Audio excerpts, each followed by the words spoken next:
to do this documentary so people wouldn't have to always stare and take pictures, because we don't like when they take pictures, so they just knew who we are and stuff.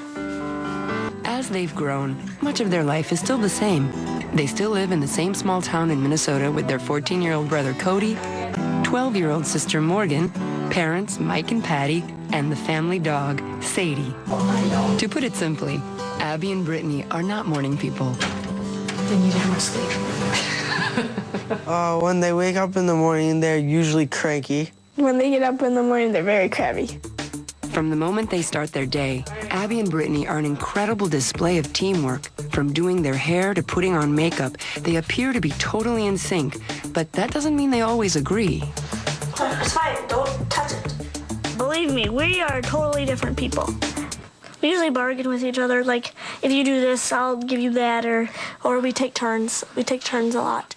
When they first started to drive, it was kind of scary because they would hit the brakes and go too slow and then go too fast and then too slow. Hold on, slow a little bit down there. Don't worry. Why do you have your blinker on? The pressure is on because tomorrow, Abby and Brittany turn 16, and first thing in the morning, they head to the DMV for the driving portion of their licensing test. But the bad news is, 2 tests means 2 chances to fail. I passed. Yeah, I ran over the flag man. Okay, these are for you too. From me. After many gifts and congratulations from their friends, the question now is, what is planned for tonight? Today is Ab and Britt's 16th birthday. Cody, you want to light the candles? We are going to have their favorite angel food cake baked by their grandmother. If we get the candles lit. Go.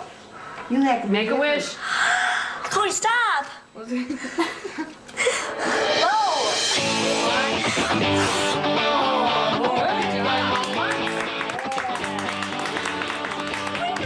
Because they have 2 hearts, lungs, circulatory systems that are conjoined, I'm looking to make sure they're not developing premature high blood pressure, respiratory problems.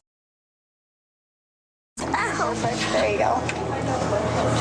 Hey, how are you? Good, how are you? I'm okay. Oh, good. Haven't seen you in a while. No, just like 5 minutes ago, actually. Well, maybe. I watched you drive in. How was your drive? Good. Was it? The process of their ability to come together is fascinating for me as a primary care doctor, because above the waist, they seem to function independently, and yet they can clap, even though one controls one arm and the other controls the other. I ask them periodically what they feel and sense. One girl cannot sense touching on the other girl's arm and vice versa. The girls themselves are continually discovering more about how their bodies work together. And even the other day, they were on their bellies going, feel that, feel that, feel that, and Brittany'd say when she'd start to feel it. Many other questions on the horizon, like how will they date? You know, I hear them and their girlfriends talk about guys, but they probably aren't going to be sharing that with me right now, who they may have a crush on or what they're feeling, but I'm sure they do. I just, the way I see them interact. The whole world doesn't need to know who we're dating or what we're gonna do and everything. As for motherhood, only time will tell. Yeah, we're gonna be moms. We haven't thought about how being moms is gonna work yet. We're just 16. We don't need to think about that right now. We might want to go into photography, child development, or stuff with kids. Interior designing, architecture, or fashion design. You know, are they going to be hired as 1 or as 2?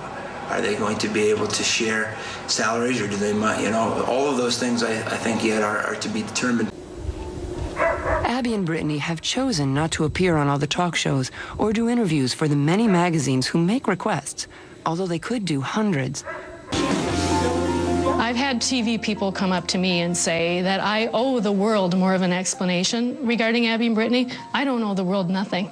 And Abby and Brittany don't owe the world anything either. The best thing about being conjoined twins is there's always someone there to talk to. And you're never alone.